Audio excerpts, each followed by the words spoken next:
Aqui, o conhecimento vai além das salas de aula.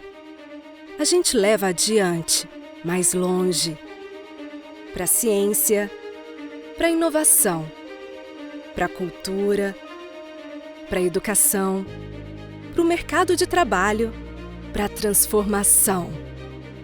A gente leva para as pessoas, para o meio ambiente, para os animais, para a comunidade, para cada cidade, para o estado, para o planeta, para o futuro e para o agora. Tudo que se aprende aqui, tudo que se vive aqui. Também as amizades, os momentos, as conexões. A gente leva para a vida. UDESC 60 anos. Pública, gratuita e de todos.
Fiesc 75 anos.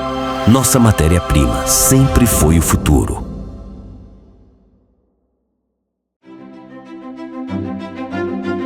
O que você vê quando olha para o futuro?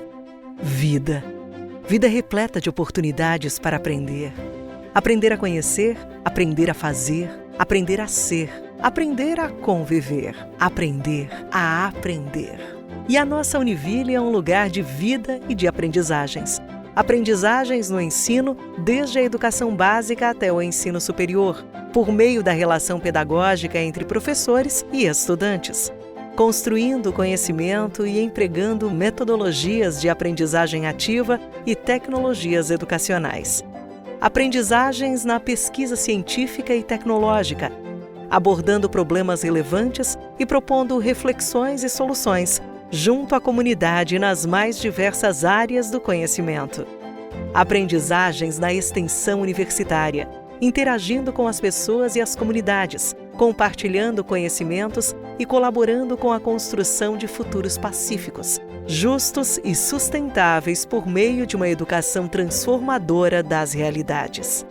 Aprendizagens na inovação e no empreendedorismo, para que ideias se transformem em oportunidades de trabalho e de negócios que contribuam com o desenvolvimento econômico, social e ambiental de nossa região.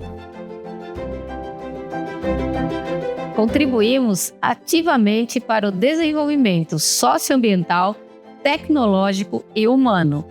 Uma universidade internacionalizada, comprometida com a sustentabilidade, o ensino de qualidade, pesquisa científica e a extensão universitária. Aqui, desenvolvemos novas possibilidades para a sua formação e para a sociedade. Aqui, construímos o futuro juntos. Essa é a nossa Univille, a Universidade da região de Joinville. Uma universidade criada e mantida pela comunidade e comprometida com a ética, a cidadania, a integração, a inovação, o empreendedorismo e a responsabilidade socioambiental. Uma universidade que caminha lado a lado com a comunidade, construindo futuros socioambientalmente sustentáveis e que promovam o humanismo, a solidariedade e a vida.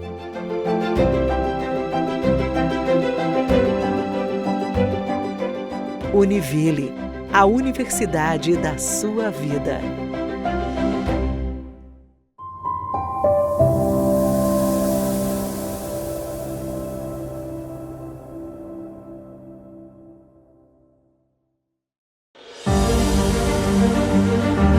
Seja bem-vindo à Casa da Pesquisa e da Inovação, da Ciência e da Tecnologia em Santa Catarina. Essa é a FAPESC. Em 9 de janeiro de 2024, completamos 27 anos e temos muitos motivos para comemorar. Estamos vivendo um momento inédito e histórico na FAPESC. E estas realizações têm a marca do governo do estado de Santa Catarina, liderado pelo governador Jorginho Melo. Logo no primeiro ano da gestão, o governo proporcionou à FAPESC as condições necessárias para um recorde em investimentos. Se o futuro reserva conquistas, o passado nos orgulha. Tudo começou em 1990 com um fundo de fomento, o Funcitec. 7 anos depois, o fundo se transformou em fundação. Em 2011, adotamos o nome que carregamos com orgulho, Fundação de Amparo à Pesquisa e Inovação do Estado de Santa Catarina. Em 2020, redesenhamos nossa marca, refletindo a valorização do conhecimento e avançando para o futuro. Guiados pela ética e transparência, chegamos em 2024 reafirmando a nossa missão: promover o ecossistema catarinense de ciência, tecnologia e inovação e impulsionar o desenvolvimento e a qualidade de vida dos catarinenses.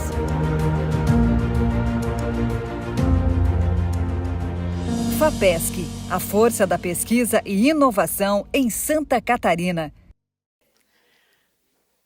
Já vou anunciando, então, o nosso painel da sequência.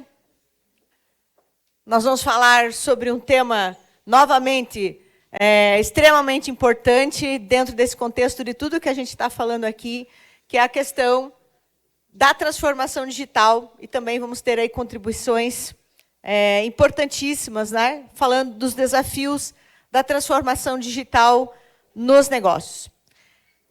Eu chamo à frente a nossa mediadora desse painel, já estão ali preparando o espaço, né? Já peço que a Márcia se aproxime. Vou apresentar a Márcia.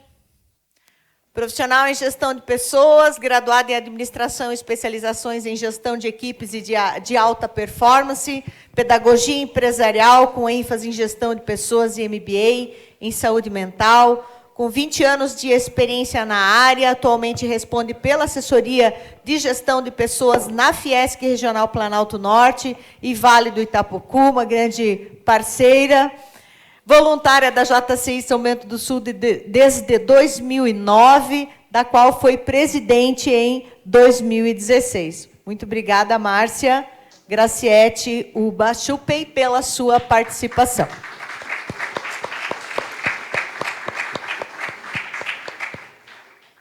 Chamo também à frente o nosso painelista, Alexander Kunin. Alex Kunin, posso chamá-lo assim? Alexander? Alex? Alex. Muito bem. O Alex possui graduação em Ciências da Computação pela Universidade Regional de Blumenau, FURB, MBA em Gestão de Projetos pela Fundação Getúlio Vargas e mestrado em Produção pelo Instituto Tecnológico de Aeronáutica, o ITA. Atuou no mercado de desenvolvimento de software por 10 anos, migrando e, desde 2012, vem trabalhando no Senai Santa Catarina com projetos de tecnologia, inovação e educação.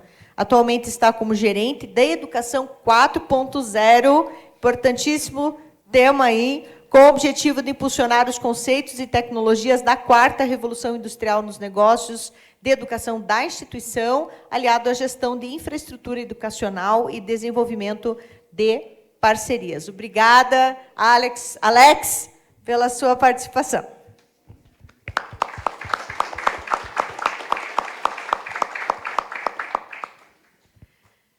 Chamo à frente o nosso segundo painelista, que é o Leonardo Peters. Leonardo é engenheiro em telecomunicações, com MBA em gerenciamento de projetos e engenharia elétrica, além de ser mestre em administração. Atualmente atua como gerente de inovação e novos negócios na Unifique, também uma super parceira aqui em São Bento do Sul, operadora de telecomunicações catarinense. Também é investidor anjo associado à SC Angels, o principal grupo de investimentos em startups de Santa Catarina. É um apaixonado por inovação e tecnologia e dedica-se a temas como estratégia, empreendedorismo, cultura da inovação, gestão de produtos, inovação aberta e corporate venture capital. Obrigada pela sua participação, Leonardo. E o nosso terceiro panelista é o Rodrigo Azevedo Zopei. Espero estar falando os sobrenomes corretamente. Ele é formado na Athena College, mestrado em Ciências Empresariais, com MBA em Gestão Empresarial, pós em Engenharia de Produção, graduado em Administração pela Unibave, atuou como gerente de Tecnologia 4.0 dos Institutos Senai de Santa Catarina, coordenador do Instituto Senai em Excelência Operacional atualmente, é diretor industrial da Vanelise, consultor de Eficiência Operacional e Lean, no Instituto Senai de Logística da Produção, coordenador de Melhoria Contínua Libere Lato. Muito bem, obrigada também, Rodrigo. Passo a palavra, então, à nossa mediadora. Fiquem bem à vontade. Muito obrigada, Andréa. Obrigada aí pela oportunidade de mediar esse painel com grandes referências aí no tema. Tivemos a grata surpresa aí com esse evento. Realmente, na noite de ontem, começamos discutindo aí sobre os desafios e as oportunidades atuais na formação e retenção de jovens talentos. Então, é muito bom, inclusive, ver essa sala com tantos alunos, com tantos jovens, escutando a nossa preocupação aí com relação à economia, ao futuro, todas as conexões para promover aí a qualidade de vida que vocês tanto desejam e merecem, né? Então, que realmente saiam daqui muito inspirados, entendendo que nós estamos fazendo o que nos cabe, o que nos é de responsabilidade também. Começamos essa manhã com o segundo painel, entendendo um pouco mais sobre como as inovações conseguem atuar, impactar aí na nossa mobilidade urbana, e nada mais justo que agora também olhar um pouquinho aí para a transformação digital, para a educação, para o processo de telecomunicação. Então, tudo o que impulsiona aí a competitividade das nossas cidades, o que transforma os nossos negócios e a nossa economia, olhando com muito carinho aqui para o nosso Planalto Norte. Então, tenho certeza que esse terceiro painel será mais um grande presente para quem nos prestigia nesta manhã, né? Então, somos, de fato, privilegiados por poder contar com a presença de todos aqui, e, com certeza, os painéis que virão agora serão de grande valia. Dando o adiantado da hora, para que a gente realmente possa aproveitar no final e discutir um pouquinho ainda mais sobre os temas, já vou convidar o nosso colega Alex Kunin, então, para abrir as discussões. Perfeito. Bom dia, obrigado pela oportunidade, prazer enorme estar aqui com vocês, os colegas aqui no palco também. Queria trazer para a gente aqui uma apresentação refletindo um pouco sobre a questão do futuro e, em particular, o futuro da educação profissional e tecnológica. Posso dar sequência já na apresentação? Fique à vontade. Perfeito. Pode ficar sentado à vontade, ou pode ir para o nosso quadradinho lá também. A questão de educação é difícil a gente ficar sentado, então vou pedir licença aos colegas aqui.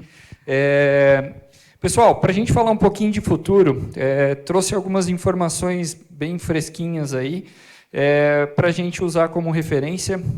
O evento de inovação, a gente está falando de inovação, Estados Unidos acontece, né, o South by Southwest, há muitos anos, e eu trouxe aqui algumas palavras do Ian B. Craft, um estudioso dentro dessa área, e ele traz muito esse reflexo do impacto da inteligência artificial na guerra por talentos. E aí, aqui é a provocação que a gente começa a refletir. Eu estou vendo vários estudantes aqui, para a gente pensar assim, qual é o prazo de validade das nossas habilidades?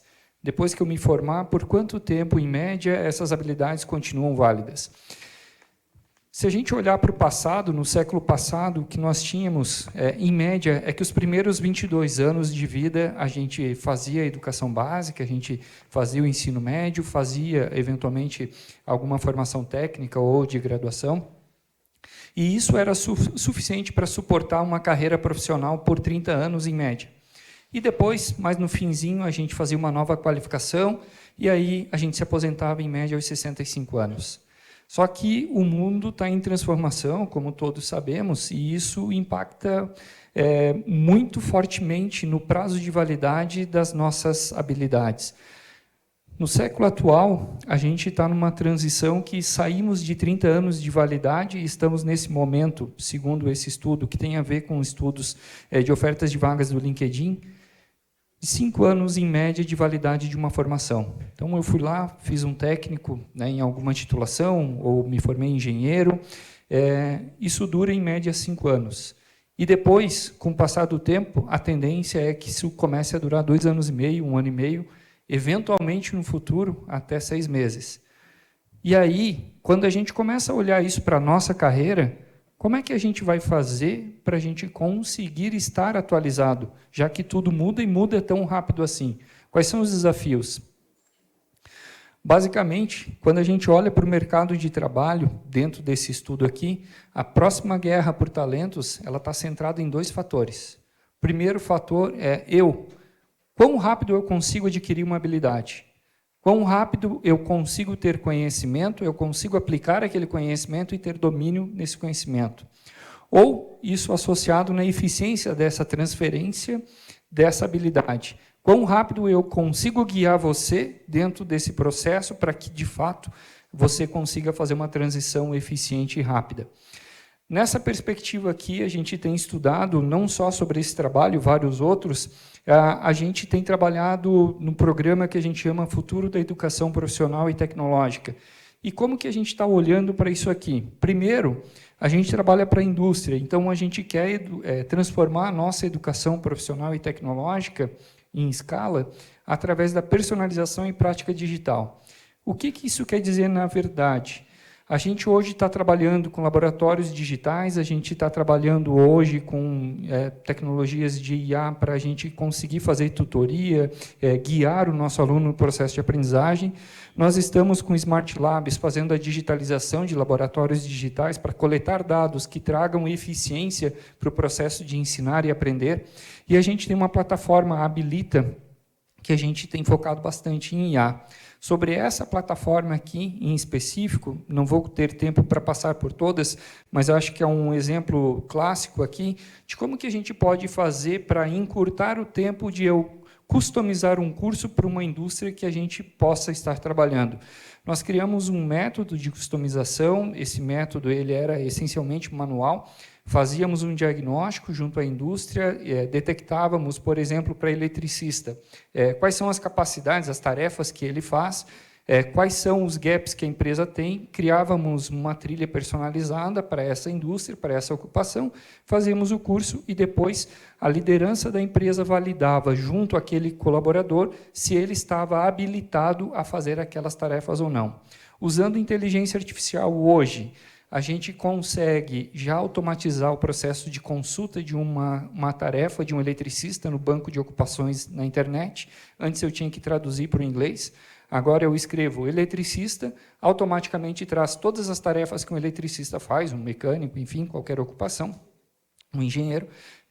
E dentro disso aqui, eu seleciono aquelas tarefas que são válidas para aquela empresa, clico num botão, gero uma série de cartas que eu imprimo e faço uma dinâmica com a empresa para eu justamente, a partir disso, validar. Olha, isso aqui é minha prioridade, eu quero ter um curso que forme nessas tarefas aqui. Tudo isso utilizando inteligência artificial e na segunda etapa, que a gente já superou também, olhando para essas tarefas que aquela empresa priorizou como relevante, a gente hoje faz a geração automática de módulos de formação que vão ao encontro daqueles gaps. Então, aquele eletricista, a partir de agora, a gente consegue customizar em quase tempo real uma oferta de um programa de formação de acordo com as características que a empresa determinou. Isso faz para a gente transformar semanas em horas. Isso permite que a gente consiga encurtar, gerar valor para a nossa indústria, trazendo a personalização da educação de acordo com as necessidades e demandas que ela possui, utilizando essas tecnologias.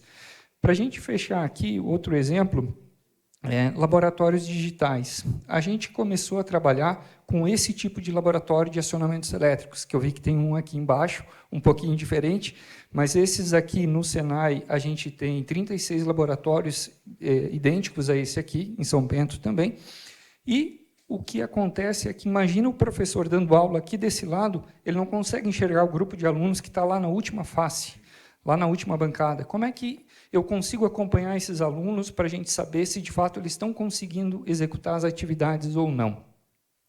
O fato é que, sem dados, é muito difícil. Eu dependo necessariamente do professor estar habitualmente rodando a sala e conversando com cada grupo de alunos.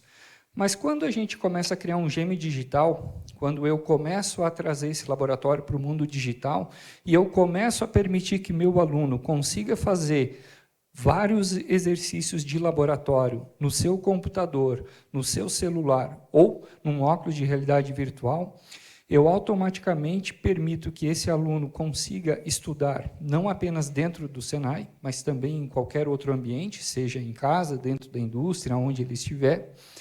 E mais do que isso, eu consigo personalizar as práticas de aprendizado, de acordo com o grau que ele precisa executar naquele momento que ele está estudando. Eu vou trazer aqui um próximo, vamos ver se vai rodar o vídeo. Bacana. O que a gente está fazendo agora como próximo passo? Qual é o desafio que eu falei antes ali, né, que o Ian trouxe para a gente? Como é que eu faço isso com velocidade? Eu preciso ser eficiente no meu processo de transferência de conhecimento. Quando você está numa sala de aula, exemplo daquela lá de cima, que não é para ser substituída, eu tenho várias distrações, os próprios colegas conversando entre si, mas quando eu começo a trabalhar com imersão, com óculos de realidade virtual, aquele aluno elimina a dispersão e começa a dar foco e profundidade nas atividades que eles estão realizando. E aí, a partir desse tipo de tecnologia, a gente começa a trabalhar agora um novo processo de formação, onde os alunos não apenas conseguem trabalhar com o processo de formação, dentro e fora do Senai, mas mais do que isso, utilizando tecnologia de ponta para que traga ainda mais velocidade no processo de aquisição de conhecimento. O que acontece a partir desse processo aqui é que esses laboratórios começam a contar histórias. E essas histórias eu não tinha antes. Eu não tinha dados. Os meus laboratórios físicos, infelizmente, no momento, estamos trabalhando para mudar, mas no momento eu não tenho dados. Então, tudo que acontece dentro de um laboratório físico, eu não tenho informação, eu perco essa informação. Só que tudo que acontece dentro do meu laboratório digital, eu consigo ler, eu consigo saber. Eu consigo verificar, por exemplo, quantos estudantes estão fazendo prática no estado de Santa Catarina em tempo real. Eu consigo verificar aonde esses estudantes erram mais, em que tipo de situação eles têm mais dificuldade. Eu consigo verificar, prática por prática, quais foram realizados e quais não foram. E o que é super bacana também é que hoje eu consigo montar um gráfico de distribuição de desempenho que mostra para mim o agrupamento desses alunos sobre dois eixos. Um eixo sobre acurácia, onde eu verifico quanto aquele aluno está conseguindo acertar nas suas atividades, e o outro eixo, velocidade, quão rápido esse aluno consegue fazer aquelas atividades.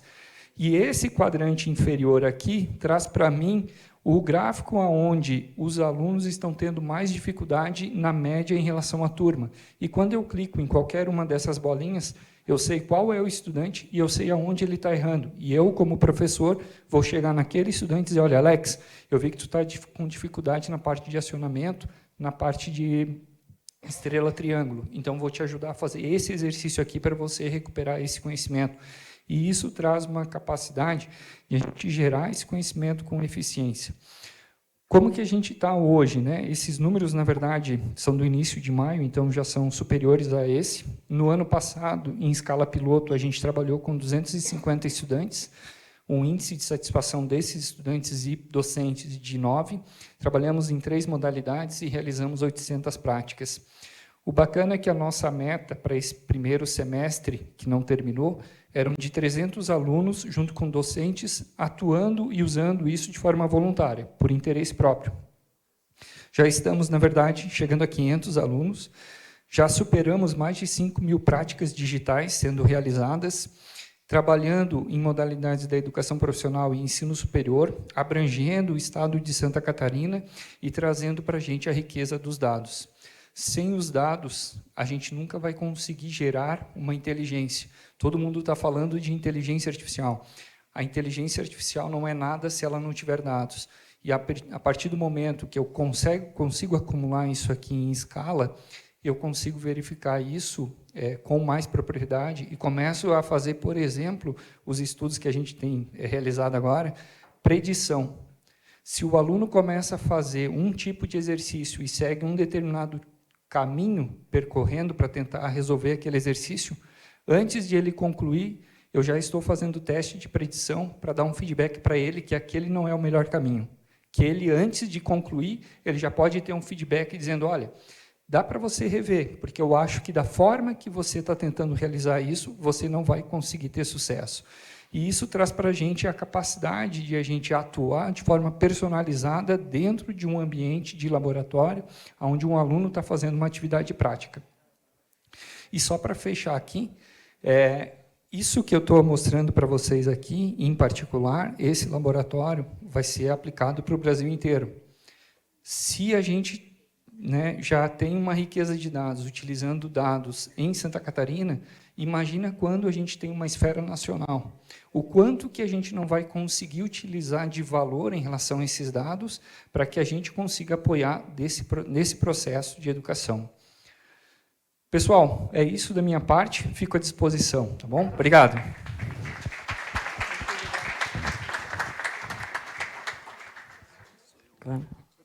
Muito obrigada, Alex, pelas palavras. A Andréia pediu ali também para falar um pouquinho. Eu tenho que fazer aqui uma retificação, incluir o nosso painelista, o Roger, né? Temos aí um quarto painelista, eu contei 1, 2, 3 e fui tocando, Roger, você me conhece. Nós temos o Roger. Roger, peço desculpas por esse delay, né? Esse atraso.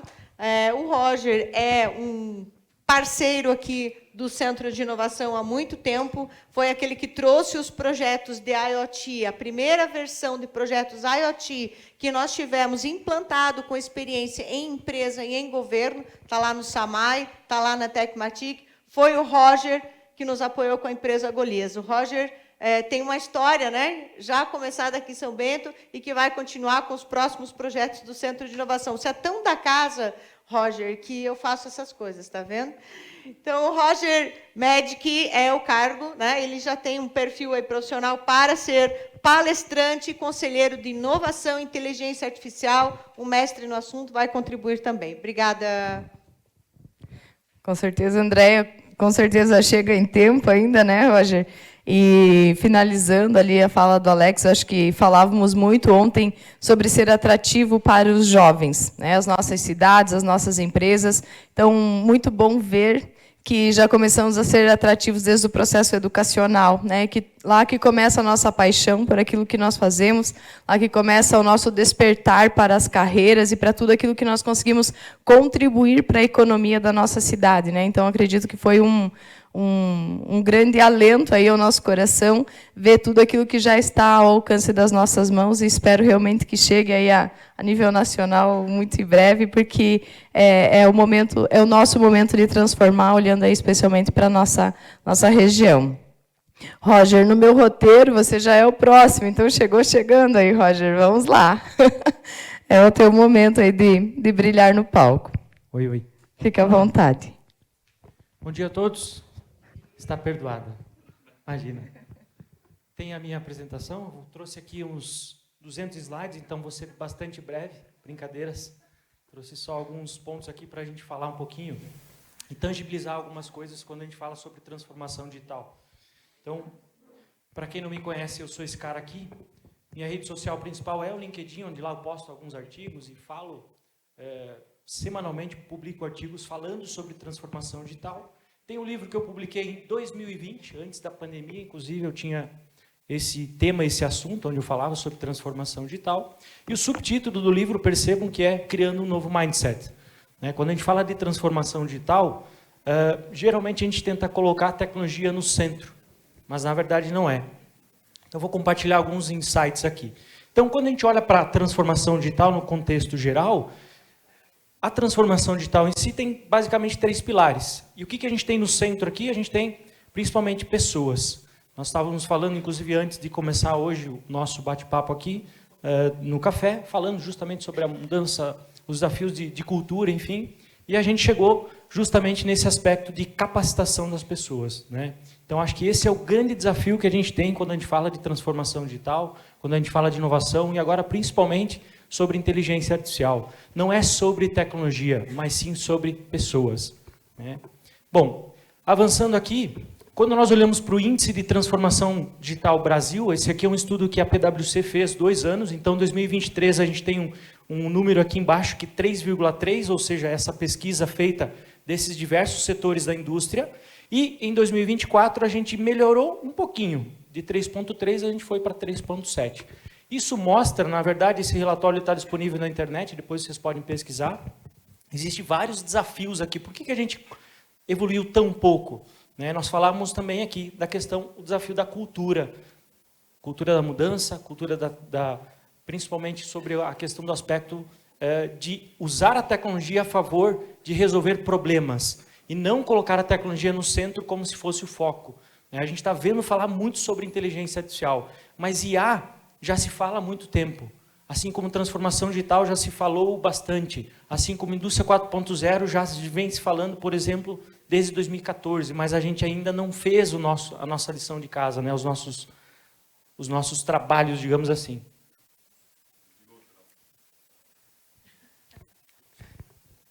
Acho que...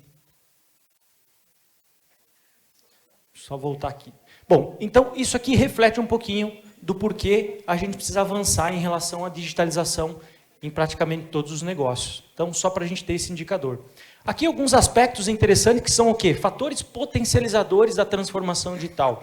Então, quando a gente fala aqui da 4ª Revolução Industrial, eu tenho falado, inclusive, eu estive há 2 semanas atrás na ExpoMAF, em São Paulo, falando sobre a indústria 5.0, a próxima onda da indústria. Mas a gente ainda não fez a lição de casa da indústria 4.0, como bem a gente estava comentando antes. A gente está avançando, melhorando, mas falta, na verdade, no meu entendimento, mais conhecimento sobre os impactos positivos de você usar as tecnologias dentro dos negócios. E por a gente ter essa falta de conhecimento e discernimento, principalmente em chão de fábrica, quando a gente fala de indústria, você tem algumas barreiras que impedem de você ter uma escala maior. Por quê? Pela falta de conhecimento, no sentido de que, poxa, o quanto isso aqui pode me ajudar, e principalmente em relação à produtividade. O segundo aspecto, a confluência das novas tecnologias e a aceleração das mudanças cada vez mais avançadas. A gente vê as mudanças que aconteceram no início de 2025, com os impactos nos 2 primeiros meses do ano com a IA. Então, cada vez mais aqui, a gente tem uma aceleração das coisas acontecendo. O terceiro fato são o quê? Os novos hábitos do consumidor, ou seja, a gente como consumidor, como cliente, está mudando os hábitos, principalmente influenciado pelas tecnologias. Não vou comentar muito sobre isso, mas mais à frente tem alguns aspectos. Quarto fator, os novos competidores nascentes, ou seja, quando a gente fala das startups aqui, quando elas entram e olham para aquilo que está estabelecido, poxa, como que eu posso fazer isso de forma melhor, 10 vezes mais rápido e mais barato? Então, se a empresa não olha para a inovação, se ela fica continuando, tendo o olhar somente para o incremental e não olhando para o consumidor, ela acaba perdendo muito mercado, principalmente para as startups. E outro aspecto, quando a gente fala dos incumbentes, são as empresas estabelecidas que aprenderam a fazer inovação e estão usando o digital para alavancar os seus negócios. Então, é um outro aspecto. O quinto, produto virando serviço. E o sexto, é hardware virando software. Então veja que essas mudanças todas aqui, elas impulsionam ainda mais aquilo que já vinha acelerado. Bem, outro fator interessante aqui, se ele passar... o que a gente tem aqui como inovação? Quando a gente fala de inovação, mudança, transformação digital, Peter Drucker já falava 40 anos atrás, né, que se a gente olhar na definição de inovação, veja que não existe tecnologia aqui. Inovação, na verdade, é o que? A mudança de comportamento dos atores no mercado, seja como consumidor, como fornecedor, de qualquer coisa, seja um serviço, um produto. Então, quando a gente fala de inovação, geralmente, e de novo, transformação digital, inteligência artificial, sempre a gente tende a colocar a tecnologia como sendo o principal. Mas, na verdade, não é a tecnologia, ela tem que ser usada como ferramenta. Ela sempre vai ser, ou deve ser, um meio para um fim, e nunca o fim em si mesma. Então, esse é um aspecto interessante. E aí, quando a gente fala de inovação, como que funciona, ou como que funcionava a inovação no século XX? A gente tinha aqui os 3 horizontes de inovação: incremental, horizonte 2, que você tem uma adjacência, e o horizonte 3, que é algo mais transformacional. E isso aqui, no século passado, acontecia numa espécie de tempos diferentes, 1 a 3 anos, 2 a 5 e 5 a 12, certo? Então aqui eu trouxe um exemplo, inclusive, muito clássico para a gente ilustrar. Então aqui, o que teve sempre? Pô, o táxi, o serviço de táxi sempre foi como foi. Nunca ele tentou melhorar. Só que daí, quando a gente olha para o comportamento do consumidor das pessoas, você começa a entender o que as pessoas querem. E a partir disso surgiu uma mudança, principalmente que veio o segundo. Só que, o que acontece aqui? Ó? Quando a gente olha agora século XXI, antes você tinha um serviço de táxi, depois veio o Uber, e agora a gente está vendo um horizonte 3 surgir, que são os carros autônomos, ou autodirigidos. Então, o que acontece nesse ponto aqui? Acontece que essa inovação que antes acontecia em tempos diferentes, ela acontece agora no mesmo período. Então, se as empresas não entenderem que a mudança está acontecendo rapidamente, e se elas não trazerem esse mindset para dentro das organizações, a mudança ela tende a não acontecer, e a partir do momento que a mudança não acontece, as empresas acabam sendo ultrapassadas. Então, esse é um outro dado interessante. Isso faz com que a vantagem competitiva dos negócios estabelecidos, nessa jornada, por exemplo, de aceleração, ela é cada vez mais transitória. Então, quando a gente se apega muito aqui ao que funcionou no passado, a gente acaba perdendo muito mais relevância no século XXI. Por quê? Por causa da velocidade que as coisas estão acontecendo. E para a gente ser veloz, ser rápido, eu preciso olhar e capacitar pessoas para justamente entender essa mudança que está acontecendo. E isso exige das organizações, principalmente aqui, agilidade e flexibilidade. Então, se eu ainda tenho uma cultura de comando e controle dentro das organizações, um mindset muito fixo, a mudança, principalmente a agilidade e flexibilidade, não acontece. E se eu sou lento, como é que eu vou competir com quem é ágil? Certo? E é por isso que a mudança muitas vezes não acontece. Pode passar para o próximo, se você estiver pilotando, que eu acho que aqui não está indo. Bom, a gente tem um outro ponto interessante aqui, a diversidade geracional. Quando a gente olha para esse contexto aqui, a gente tem a primeira vez na história 5 gerações ao mesmo tempo e 4 gerações dentro das organizações. Então, isso por si só já é um desafio. Então, perceba que a gente tem uma geração que nasceu antes da era da internet. Nós temos uma geração que nasceu depois e uma geração que está aqui já sendo educada por IA, por exemplo. Então, quando a gente olha para isso, a gente tende a olhar como um problema, mas a gente deve olhar com um aspecto, na verdade, de aprendizado.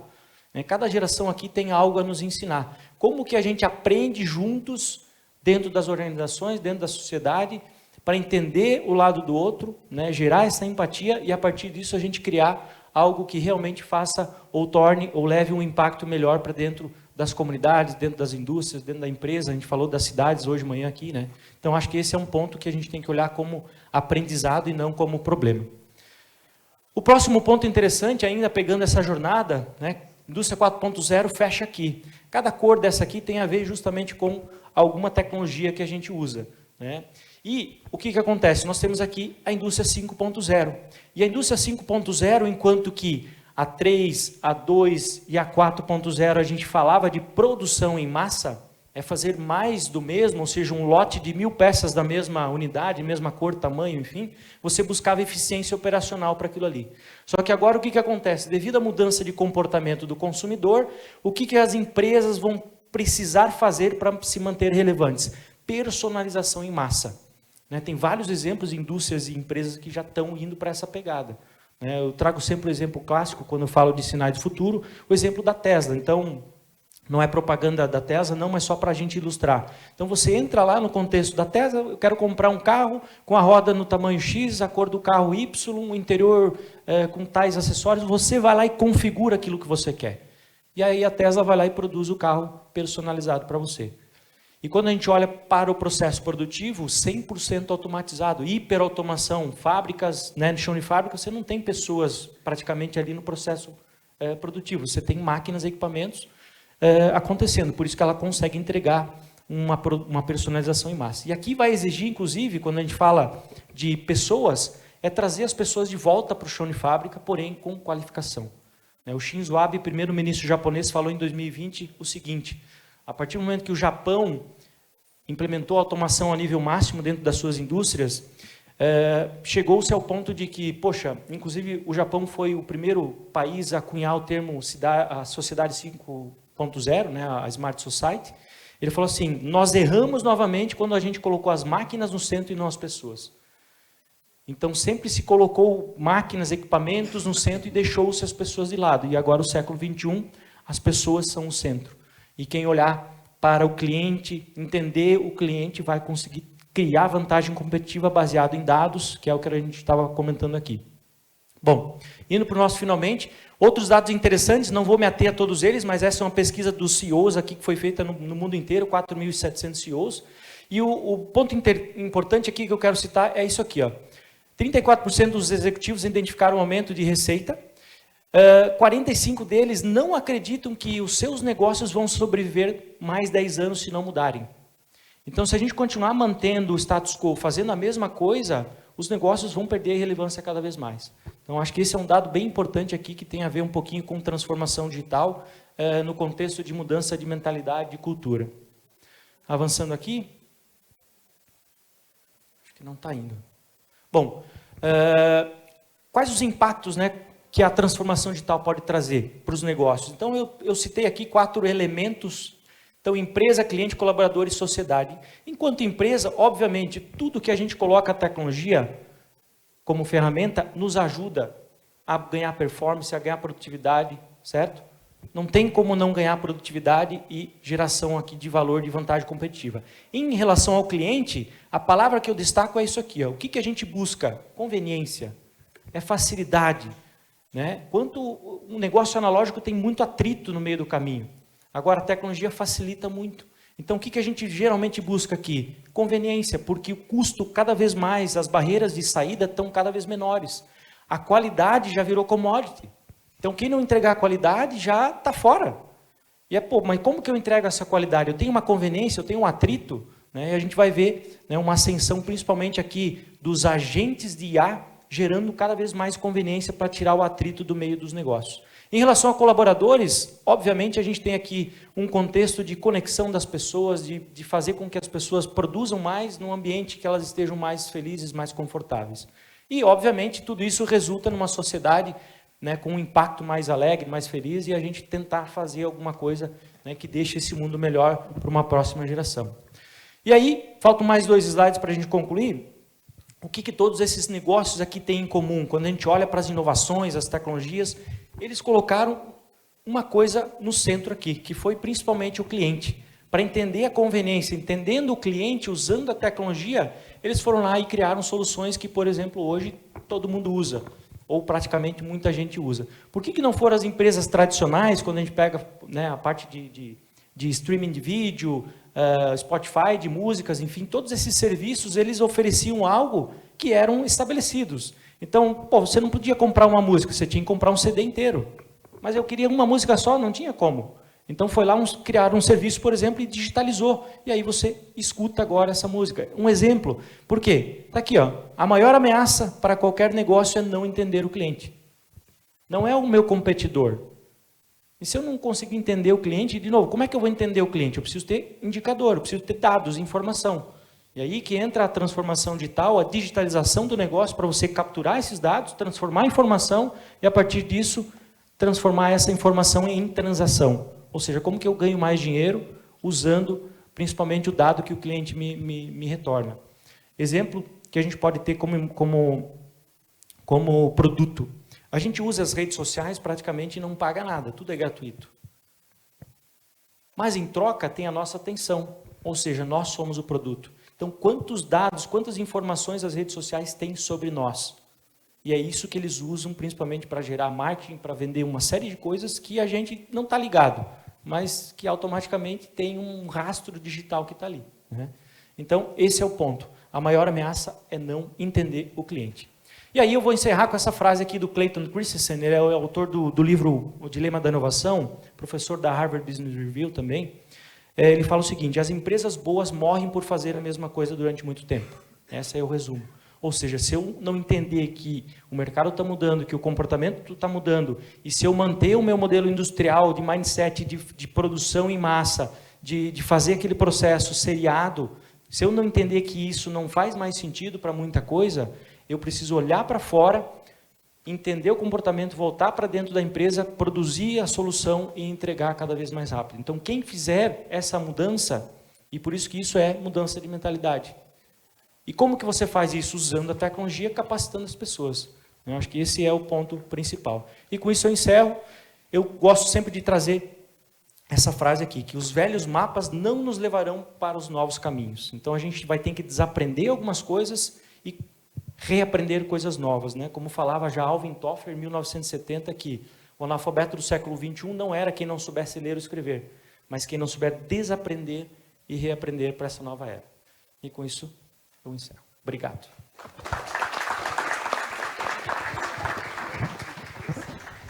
Muito obrigada, Roger. Vem aí somar muito esse nosso olhar. Até anotei alguns tópicos bastante importantes aqui que não deixa de ser uma baita provocação para todos nós, né, de que quando se trata de tecnologia ou de inovação, nem sempre se trata de grandes investimentos. Acho que estamos ainda apegados a algumas crenças limitantes, né? Estamos falando aí de pequenos movimentos, como a mudança de mindset, que não é tão fácil, não é tão simples assim mudar uma cultura, mas comprova, mais uma vez, que nós estamos no centro da mudança, e que já existem muitos movimentos. Eu olho para a educação com processo de ensino-aprendizagem individualizado, né, olhando ali para onde está realmente o gap de aprendizagem do aluno, olho para o cliente e para o que ele realmente precisa e busco desenvolver ali entregar o que ele realmente precisa no tempo que ele precisa, né? Então, acho que o tempo aí está, como você muito bem trouxe, a tecnologia está para nos servir no tempo que nós precisamos e não o contrário. E que bom é trazer essa leitura que estamos falando de tecnologia, de inovação, mas, sobretudo, de pessoas, né? Que nós estamos aí no centro desse movimento. Então, mais uma vez, Roger, muito obrigada pela tua grande contribuição. Vamos convidar agora, então, o nosso colega Rodrigo Zopei, trazendo aí um olhar, né, para a inovação e como gerente de tecnologia 4.0 dos nossos institutos Senai. Contigo, Rodrigo. Legal. Bom dia. Tudo bom, pessoal?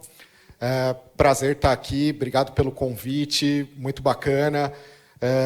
Ouvi o Alex, ouvi o Roger e fui construindo a minha narrativa para que eu não sobrepôsse nenhum assunto aqui. Então, a minha apresentação vai ficar mais ou menos como um plano de fundo para que a gente possa conduzir esse nosso bate-papo. Tá? Começo aqui falando que nós temos um problema. Tá? O Alex trouxe sobre educação de pessoas para atuar na indústria e o Roger trouxe aqui um recado muito importante do que a indústria tem que fazer para ela se adaptar ao tipo de cliente que já mudou. Né? Então, já existem expectativas e nós temos que atendê-las. O que vem acontecendo com tudo isso? Como nós não estamos preparados, está sendo custoso atender essas expectativas. E a eficiência operacional está ficando distante, porque a gente está atendendo a expectativa do cliente e nós estamos tendo que fazer isso de uma maneira a qual a gente não se prepara para tal. E para ajudar tudo isso, né, a indústria brasileira, e a catarinense não é diferente, em torno de 95% a 96%, às vezes 97% dessas indústrias são micro e pequenas, tá? Sem poder de investimento, tá? Sem condição de renovar o seu parque fabril, por exemplo. Tá? E mesmo quando a gente olha para as médias e grandes, as grandes representam em torno de 1%, as médias, depende de cada estado, 3%, 4%. Então, nós estamos falando de um volume de indústrias entre médias e grandes não muito alto em relação a micro e pequeno. Quando a gente olha para o que um país precisa fazer para se desenvolver e ser competitivo, as suas linhas de serviço ou as suas linhas industriais precisam ser produtivas. E o que vem acontecendo com a nossa nação? A nossa nação, com o passar do tempo, é óbvio que ela vem ficando mais produtiva. Mas a taxa de crescimento da nossa produtividade, ela é inferior à taxa de crescimento das grandes nações. Aí você fala assim, normal, Rodrigo, o que está acontecendo? Qual que é a sua surpresa? Bom, a surpresa é o seguinte, uma grande nação, quando ela já tem altas taxas de produtividade, os seus saltos ano a ano, é claro que eles percentualmente não vão ser grandes. Tá? Agora, quando você tem uma nação que está muito atrás, a sua taxa de crescimento ela precisa ser grande. A China deu esses grandes saltos nos últimos anos e ela se tornou potência. Tá? E existem duas Chinas. Ainda existe a China da não qualidade, combate ao preço, mas existe a China de alta qualidade, alta performance, e está tudo bem. Ela entende o valor dos seus clientes e ela avança. Então, nós estamos crescendo numa taxa inferior às grandes nações, e isso vem nos colocando numa condição de competitividade muito longe do que a gente precisa para crescer como nação. Tá? Olhando para esta informação que eu estou trazendo para vocês, e olhando para o cenário de que, em quantidade de indústrias e não em quantidade de colaboradores, porque daí isso inverte, mas em quantidade de indústrias nós estamos falando de micro e pequenas. Mesmo falando das médias e grandes, quando a gente vem falando de adesão de inteligência artificial ou qualquer outra tecnologia, existe uma adesão muito grande, mas ainda para aonde a gente agrega valor para o cliente, que é no chão de fábrica, ainda tem muitas dessas médias e grandes que não têm dado suficiente para a gente treinar, por exemplo, uma inteligência artificial para ir nessa direção. E isso mostra o quanto que nós estamos lento num processo de tomada de decisão assertiva. Quanto menos dados e cruzamento deles com transformação de informação para que a gente possa tomar decisões rápidas e assertivas, mais distante de uma produtividade competitiva nós estamos. Tá? Esse é o ponto-chave aqui.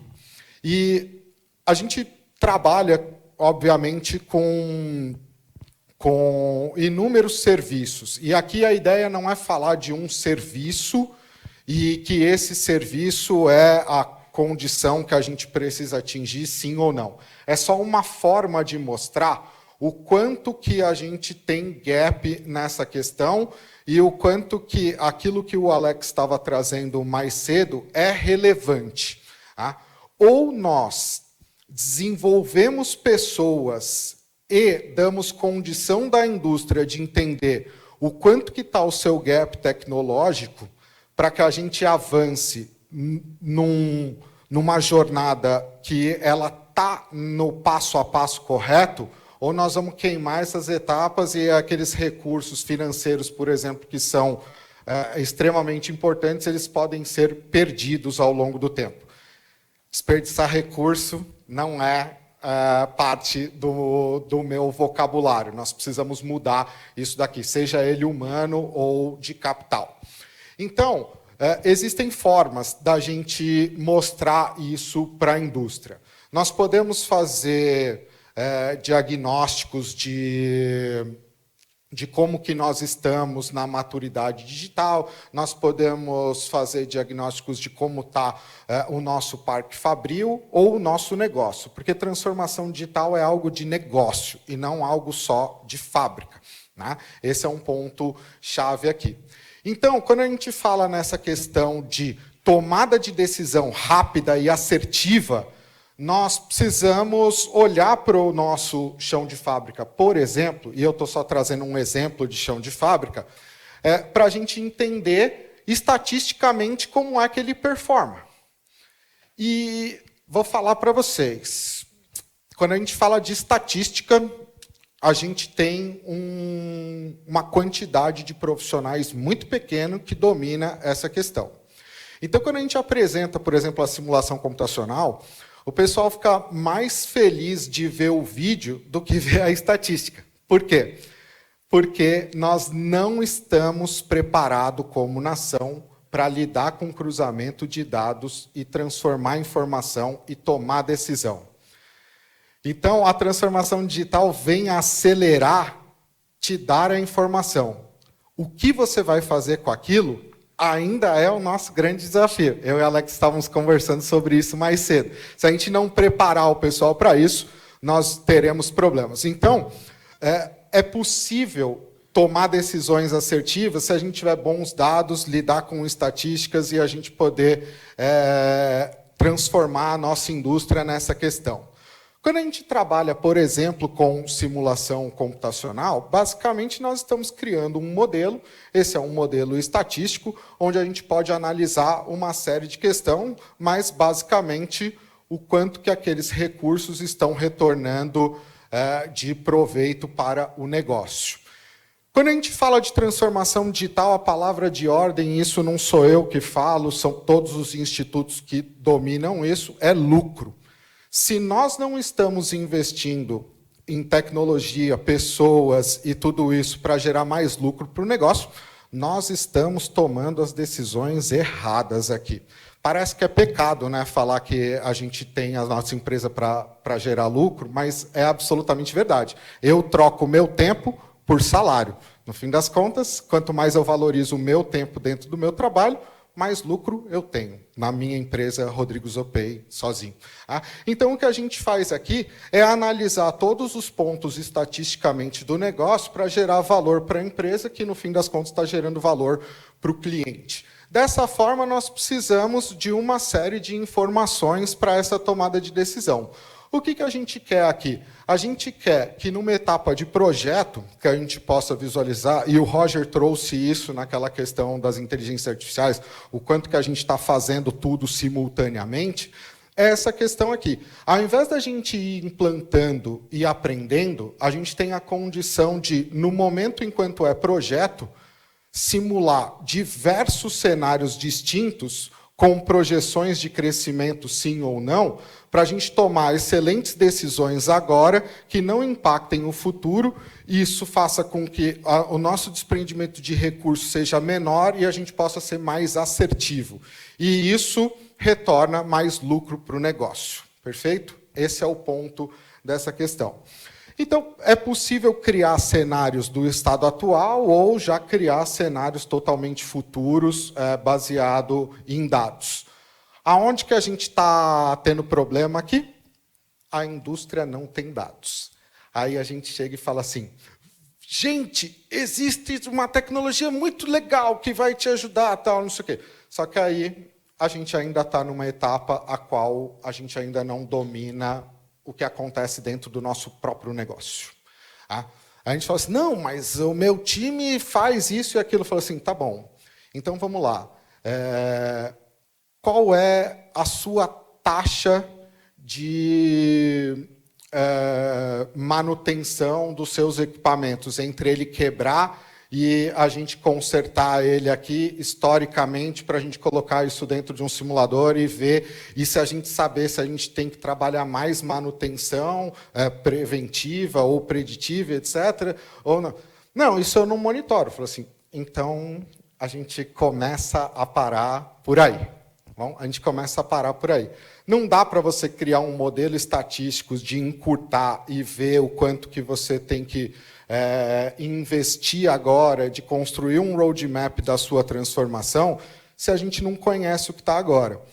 Então, nós estamos passando por um momento muito chave de trabalhar, a gente está usando um termo bem legal, que é fazer a catequese da indústria entender que ela precisa se planejar e que o básico do momento é a gente obter dados. Aí o Alex estava falando assim, poxa, eu estou trabalhando nos meus laboratórios do Senai para começar a coletar dados, para agregar valor para o aprendizado dos alunos, encurtar o tempo de aprendizado para ele.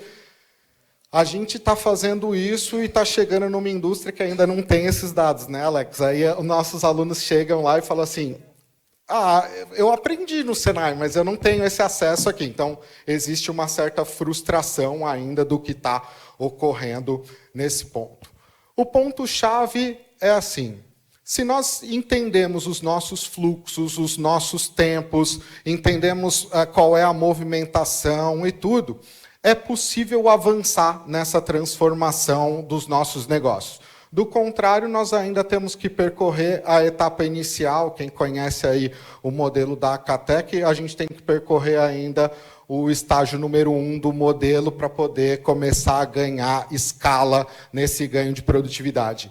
E quando a gente analisa pelo modelo da Acatec, não importa se ele é o melhor ou não. Tá? Quando a gente compara a nossa indústria com a alemã também não está nos últimos degraus ali, mas ela está um degrau à frente. O que isso acontece? Acontece que ela está mais pronto para dar essa velocidade do que nós. Então, a tendência é ela avançar com mais naturalidade. Com isso, se a gente fala assim, eu quero prever, eu quero ter antecipação, eu quero gerar aprendizado mais rápido, eu quero fazer transformações mais rápidas, a gente não esbarra em tecnologia. A tecnologia ela é só um meio para o lucro do negócio. A gente esbarra no nosso processo. Né? A gente ainda está com esse tipo de problema. Seja para ter concepção de layouts futuros mais otimizados, para inserir novas tecnologias, novas questões, saber qual é o retorno do investimento, qual é o retorno certo em relação ao outro. Se eu colocar mais investimento aqui, ao invés disso daqui, se eu vou ter mais ganho ou menos ganho, tudo isso começa a ficar subjetivo se a gente não tem essa base. Tá? Então, a gente pode criar layouts dinâmicos, saber projeções do quanto que portos, rodovias, quantidade de docas dentro da nossa indústria a gente vai precisar com crescimento A, B ou C que a gente está fazendo. Tudo depende da gente fazer o nosso trabalho de aprendizado interno primeiro, antes de avançar. E a indústria brasileira vem perdendo essa batalha aqui conosco. Tá bom? Nós temos um auto-reconhecimento de que nós somos muito bons. E esse auto-reconhecimento de que nós somos muito bons nos atrapalha. Teve um estudo que depois eu até posso compartilhar aí com os colegas, mas que eles fizeram com 63 nações um autodiagnóstico da gestão. Então, eles enviaram formulários, mandaram, o Brasil estava nessa questão. Aí, no autodiagnóstico, a gestão brasileira ficou em segundo lugar. Né? A gente se julgava muito bom. Quando eles fizeram esse mesmo diagnóstico, só que feito por eles, nós ficamos em segundo também, mas de baixo para cima. Então, nós temos uma distorção do que nós entendemos que nós estamos bem, do que realmente é. Quando a gente faz autodiagnóstico de transformação digital e quando a gente faz o diagnóstico por meio da equipe, essa diferença é basicamente a mesma. Falta conhecimento do que é necessário para dar os próximos passos. E nós, dentro do Senai, trabalhamos exatamente para isso, para aumentar a competitividade da indústria e transformar essa questão, seja por meio de transformação, seja por meio de simulação computacional, questões básicas de produtividade, o básico bem feito, ou até com criação de satélites. Tudo depende do que a gente precisa e a forma como a gente vai transformar a indústria. Então, eu venho aqui para a gente debater, conversar, dialogar e trazer um ponto de dizer o seguinte para vocês. Pessoal, precisamos entender onde nós estamos para trilhar o caminho de onde a gente quer chegar. Só mirar onde a gente quer chegar vai ser muito complexo da gente fazer essa transformação. Se eu pudesse dar um recado, seria esse. Obrigado.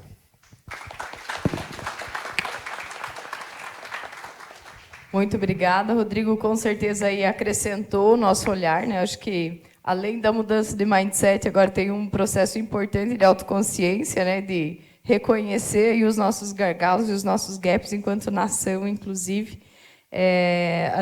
Quando você traz um pouco da importância dos dados e o diferencial que ele traz na tomada de decisão, acho que nós vimos um grande exemplo de Porto, o quanto ter os dados em mãos ajuda a ser assertivo e ágil na tomada de decisão.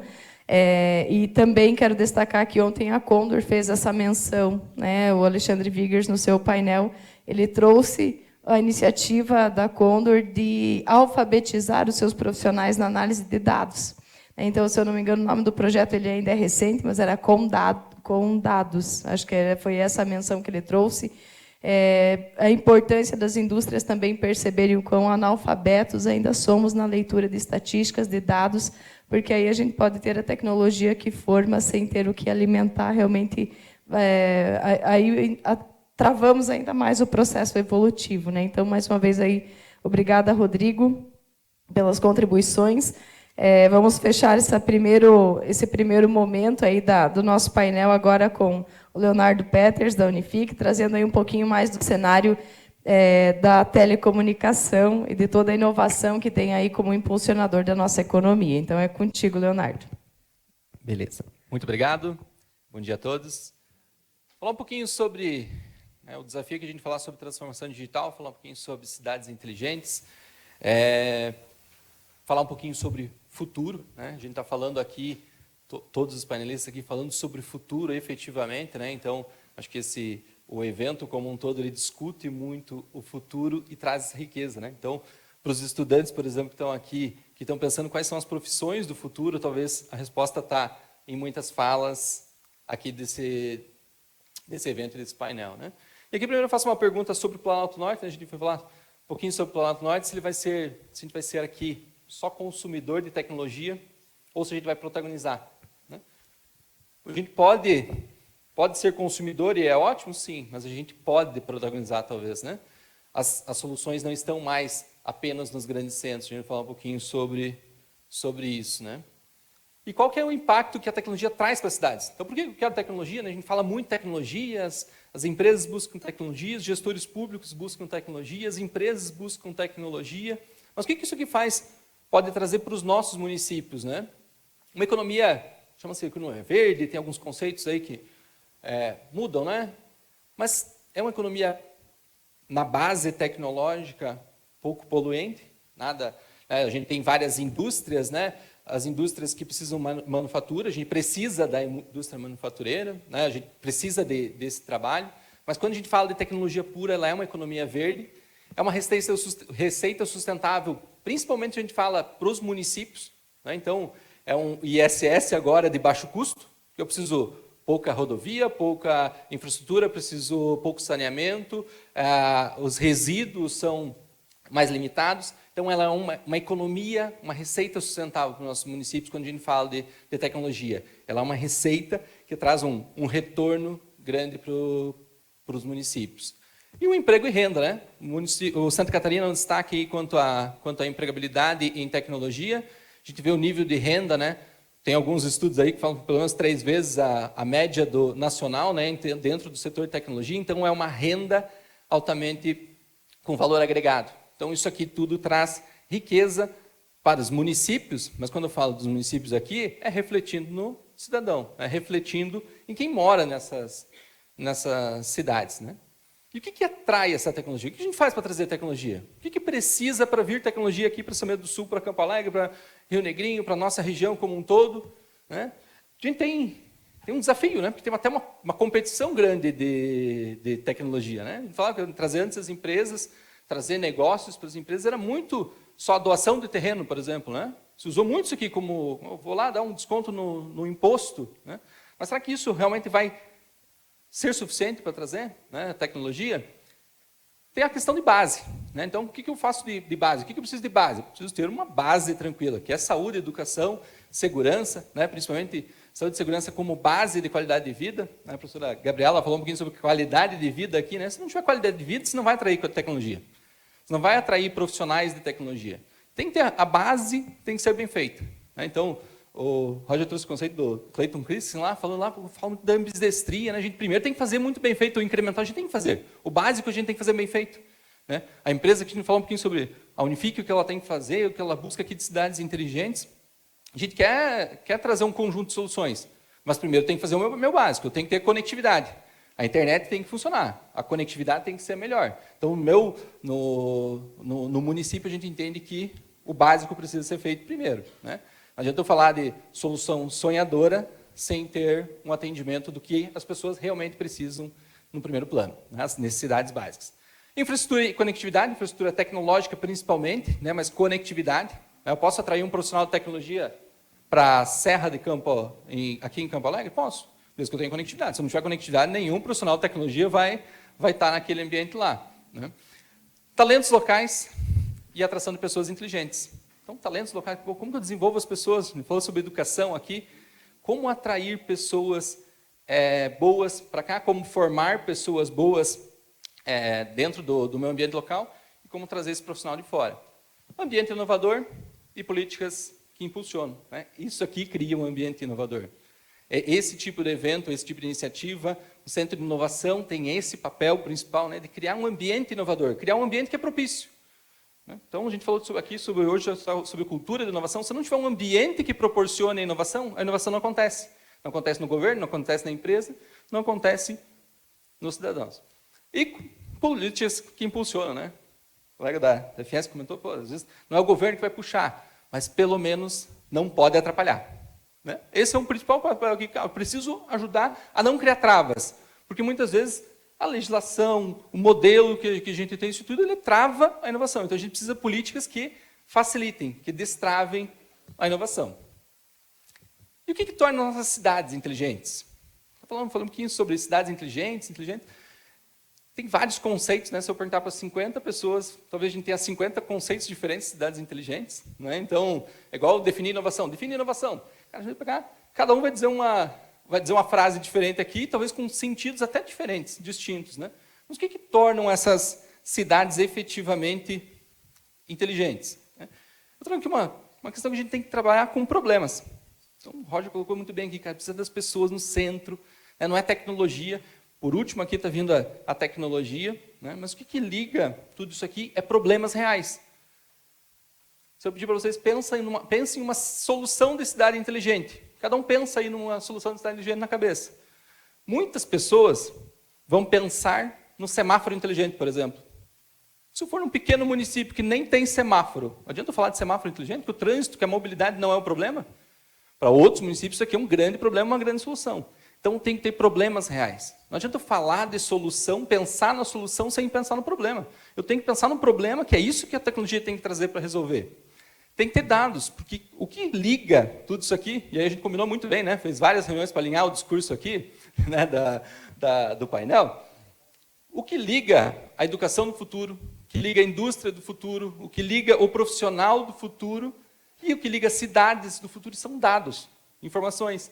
Estamos falando sobre os estudantes olhar aqui que tem profissão do futuro, onde eu posso empreender que tem futuro, aqui tem um bom caminho. O que está ligando todas as conversas de hoje, né, o comentário do painel de ontem, ligando sobre dados, o pessoal fala que é o petróleo do futuro, né, acho que talvez possa até ser melhor do que o petróleo nesse sentido. E a tecnologia vindo com problemas, com informações, e a tecnologia para resolver, para trazer, aí sim, soluções inteligentes. Soluções inteligentes tem que ter esse checklist, tem que resolver o problema real, tem que ter informação circulando, não pode ser uma ilha de informação. E a tecnologia até fica opcional. Se tem alguma coisa opcional aqui dentro dessa fórmula aqui, é a tecnologia. Quais são os pilares de inteligência das cidades, né? Os pilares das soluções. Isso aqui Então, tenho que fazer um disclaimer que ele não é exaustivo, porque tem outras linhas aqui, mas eu trago algumas que a gente olha um pouquinho mais detalhe. Toda essa visão computacional, análise de imagens como um todo, visão computacional, várias soluções. Aqui tem um caminho para cidades inteligentes muito forte. Né? Do exemplo, citou a China aqui, né? Pega Shenzhen, por exemplo, tem a análise de vigilância sanitária, detecção de ratos dentro dos restaurantes, é feito com análise de imagem, uma câmerazinha dentro de cada cozinha de restaurante da cidade, tem uma câmerazinha, uma análise de imagem que detecta o rato ou inseto para resolver esse problema, para vigilância sanitária.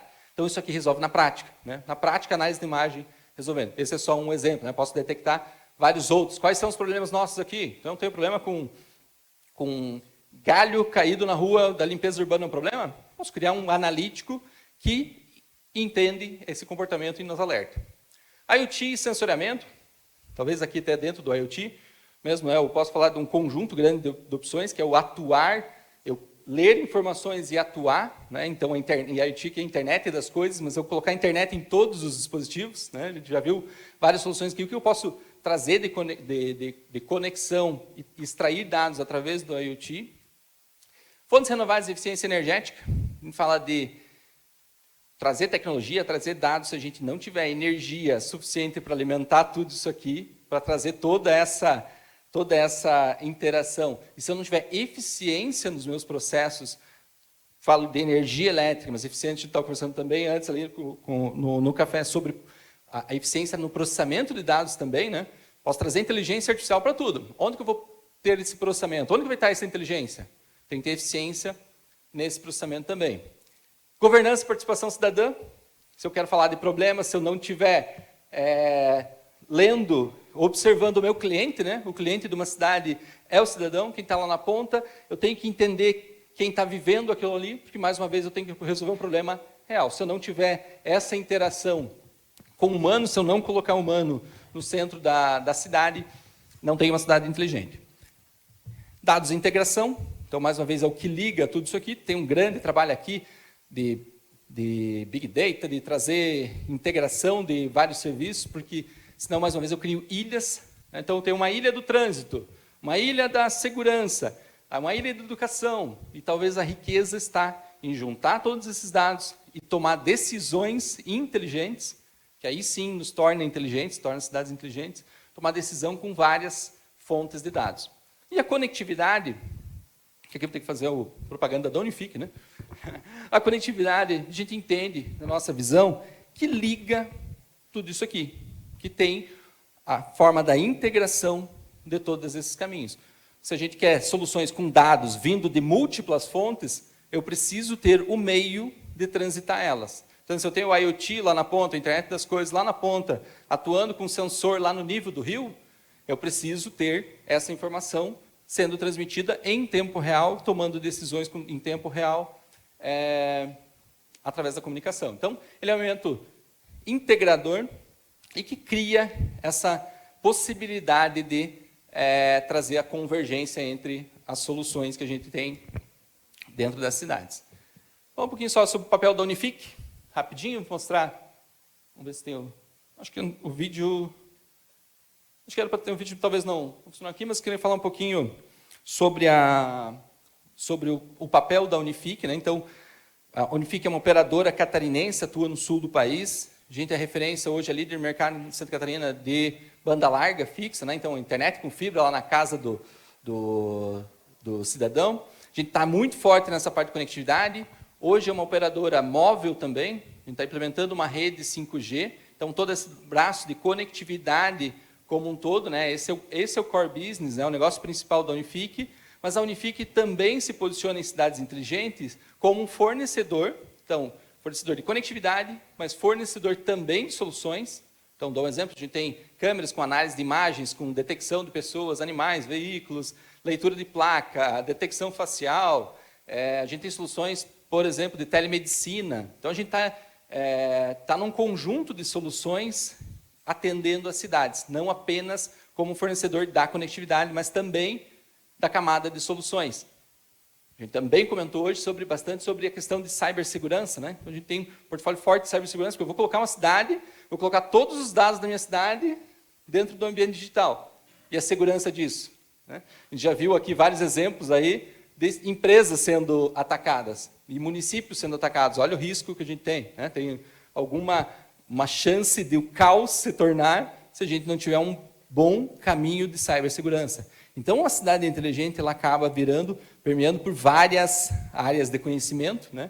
E a Unifique se posiciona como esse fornecedor e integrador também das soluções. Porque a gente entende que a gente precisa de soluções inteligentes, mas precisa de soluções integradas. Precisa de soluções que se conversem entre elas, né? E, mais uma vez, que resolvam o problema real. Então, resumindo o papel da Unifique, o posicionamento da Unifique é ser esse integrador que pega o problema e transforma num serviço na ponta, atendendo uma dor real dos nossos cidadãos. E aí a pergunta, né, que a gente fez lá no começo, se o Planalto Norte pode liderar a transformação? Eu acredito fortemente que sim. Mais uma vez, a gente não está mais, e está vivendo um momento muito propício para isso. O melhor momento, porque antes a gente falava profissional de tecnologia, a gente falou no começo de tecnologia. Qual que era o sucesso do profissional de tecnologia? Ele tem tanto sucesso que ele foi morar em São Paulo ou ele foi para outro país para trabalhar com tecnologia. Qual que é o sucesso de um profissional de tecnologia hoje?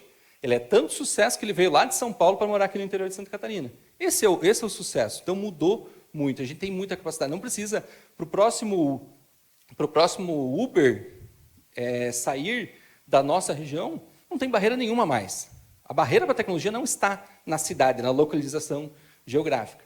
Então, a gente pode, na minha visão, mas se a gente escolher protagonizar. Se a gente escolher ser consumidor, se a gente esperar as coisas acontecerem, não vão acontecer. Se a gente escolher protagonizar, com certeza a gente tem uma chance de ser sucesso e de realmente transformar, liderar a transformação digital. Muito obrigado.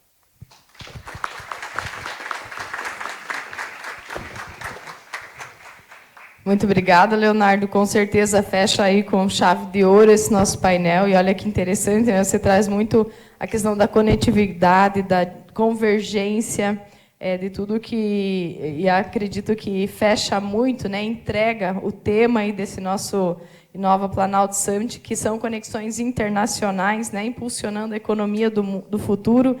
Então, nós percebemos aqui de várias maneiras, com inúmeros exemplos, a importância da gente realmente expandir o nosso olhar e entender que não somos só São Bento, primeiro, né? Somos Planalto, somos região, não é uma única empresa, mas, às vezes, um ecossistema ali todo envolvido. Então, foi falado muito dessas conexões e do quanto a gente precisa ampliar esse olhar e entender o quanto cada um já impacta, né, nos negócios e na evolução do outro de alguma maneira, e cabe aí tomarmos consciência. Aí você trouxe, diz que o segredo está nas boas perguntas, né? Você fez várias delas e começou aí nos provocando se seremos consumidores ou protagonistas. Eu acho que essa pergunta é uma pergunta para a vida, né? Se vamos estar ali no papel de consumir e muitas vezes reclamar da condição, ou se iremos nos colocar aí no papel de protagonistas, e acho que é o que o sistema aqui tem nos provocado, né?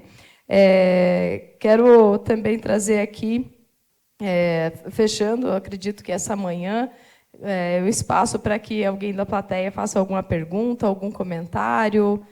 Temos aí grandes riquezas aqui à frente, não sei se alguém quer fazer alguma pergunta.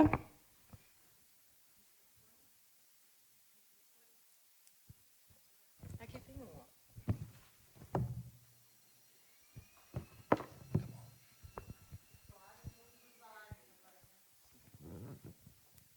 Perguntas? Então, André, obrigada. Eu gostaria, né, acho que a gente teve um momento muito rico aqui, de uma forma muito breve, gostaria de ouvir um pouquinho aí do fechamento de cada um, porque a gente escutou muito falar da mudança do mindset, do educação personalizada, e aí a provocação muito grande, né, de que nos falta dados, nos falta essa autoconsciência, esse autoconhecimento do nosso potencial também, e o risco que corremos de nos tornar obsoletos, né, quando a gente não acompanha tudo aquilo que que de forma global aí tem nos provocado a mudar. Então, de uma maneira muito rápida, eu vou pedir para que vocês façam um fechamento desse painel. O Leonardo já está com o microfone na mão, se quiser começar aí, Léo. tá quentinho, ainda acabou de sair. Não, eu queria só dizer que eu acho que, além da gente protagonizar, né, a gente falou de protagonizar, mas para protagonizar, acho que a gente tem que pensar tanto como a gente pensa nas empresas, como a gente pensa na nossa formação e tudo, mas nas cidades, pensar a médio e longo prazo é extremamente importante. A gente tem que ter ações de curto prazo, a gente tem que olhar para a tecnologia que a gente vai colocar hoje, mas se não tiver um pensamento de médio e longo prazo, as coisas não acontecem. As cidades não nascem inteligentes do dia para a noite, não vão evoluir lá, tem os estágios, né, níveis de cidades inteligentes, lá a gente tem algumas classificações, não sai do nível 1 para o nível 5, de hoje para amanhã em uma decisão, em um edital que o município lança. Isso aqui acontece com a evolução. E a gente precisa pensar no longo prazo e agir no curto prazo. Então, se é protagonizar, eu vou falar um pouquinho para não fugir da minha fala que eu falei de protagonizar é esse pensamento longo prazo agindo hoje. Legal, perfeito, Léo. Alex? Bacana, muito bom, obrigado de novo, né? E eu gostei muito da questão do protagonista.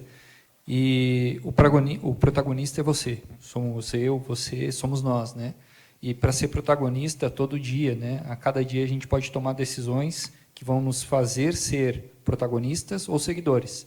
E essa decisão às vezes é acordar um pouco mais cedo, estudar algum conteúdo novo, é tomar uma decisão difícil, de repente voltar para o banco da escola e aprender coisas novas. Mas o fato é que a gente está falando de dados, dados por si só não é valor. 37 é bom ou é ruim? 37 graus de uma pessoa ou de um motor. Então, conhecimento é a essência. Os dados só vão ter valor se quem está do outro lado, observando os dados, tiver conhecimento. E isso, por enquanto, não tem nenhuma perspectiva que vai mudar. Então, para ser protagonista, né, a essência do conhecimento vai trazer as bases necessárias para que, de fato, a gente consiga alcançar a geração de valor, seja criando novas startups, e seria um sonho a gente poder, de repente, estar aqui no ano que vem, num evento aqui, e saber que, de repente, nasceram 2, 3, 4, 5, 10 startups aqui, e isso gera valor, né? Ou que, de repente, uma empresa está conseguindo alcançar novos resultados, porque, de fato, está conseguindo consolidar esse conhecimento em fator de transformação de valor. Então, acho que eu agregaria a questão do protagonismo com a questão de valorizar o conhecimento, né, a formação, porque acho que essa base aqui vai gerar muito valor e melhores condições para o protagonismo. Perfeito, Alex. Está ficando cada vez melhor essa fala. Vai lá, Roger.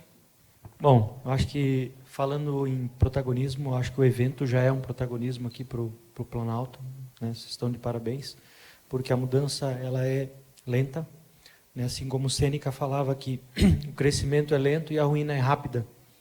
Então, o crescimento realmente, a mudança é a longo prazo. A gente tem que pensar em longo prazo, agir no presente. Eu acho que esse movimento aqui é a ação do presente, né? E realmente, quando a gente olha para resolver problemas, a gente tem a cabeça empreendedora. E o problema não é uma coisa ruim, o problema é bom.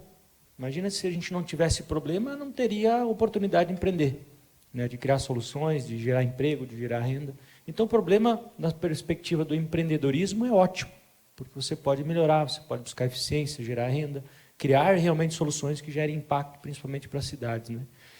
E eu sempre gosto do tema educação, porque eu acho que é a educação que realmente faz o ponteiro do PIB mudar, seja o faturamento de uma empresa, seja o faturamento de um município, de uma cidade, de um país. Então, a educação é o caminho, né? A gente não pode também esperar pela educação pública, que eu acho que ela não vai conseguir resolver esse gap, e isso é global, né? Então, a gente vai ter que ser protagonista em gerar realmente esse conhecimento que falta dentro das organizações, dentro da sociedade, e queria agradecer também e ficar à disposição. Perfeito. Roger, Rodrigo. Bom, eu queria ter algo diferente para falar dos colegas, mas eu acho que eu vou só usar uma abordagem distinta, né? Para que a gente possa ser protagonista, nós precisamos deixar de cair em algumas armadilhas que o mercado nos provoca, tá?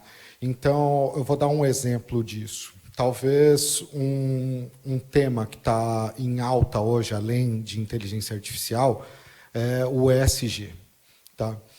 A WestRock, quando ela cunhou esse termo no mundo, o objetivo dela era aumentar a produtividade dos negócios, né? Então, ela criou uma forma de se analisar isso para que o negócio pudesse alavancar. E, no fim, ela gerou um movimento no mundo onde as empresas, no geral, se transformaram em defensores ambientais e começaram a injetar custos nos seus negócios para atender algumas expectativas, e, muitas vezes, isso nem comunicava com a sociedade daquele negócio em si, só estava atendendo a indicadores. Então, o Alex trouxe o estudar, o entender, o fazer, isso é com tudo. Se a gente não entender o que esses movimentos globais esperam com esse movimento e a gente só agir em manada, nós vamos perder isso daí, seja com transformação digital, com ESG ou com qualquer outro conceito.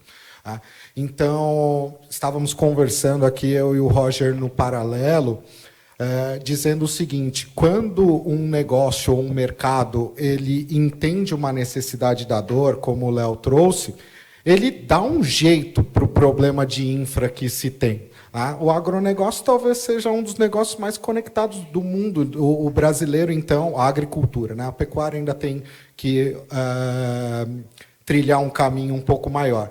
Mas ele deu um jeito para os problemas de conectividade, Léo. O pessoal se achou. Então, eu acho que é isso, sabe? É a gente entender o que se espera e trilhar o caminho para que a gente possa ser protagonista. Quem está fazendo isso, não importa se está no Planalto Norte, no Oeste ou no Extremo Oeste, entendeu como é que ganha o jogo. Então, acho que é por aí.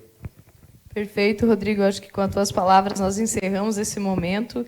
Quero mais uma vez agradecer a oportunidade de estar aqui com vocês nessa manhã, a todos que prestigiaram aí até o fim desse painel. Realmente foi mais uma grande riqueza, reforçar, né, que a tarde tem mais, né, Andréia?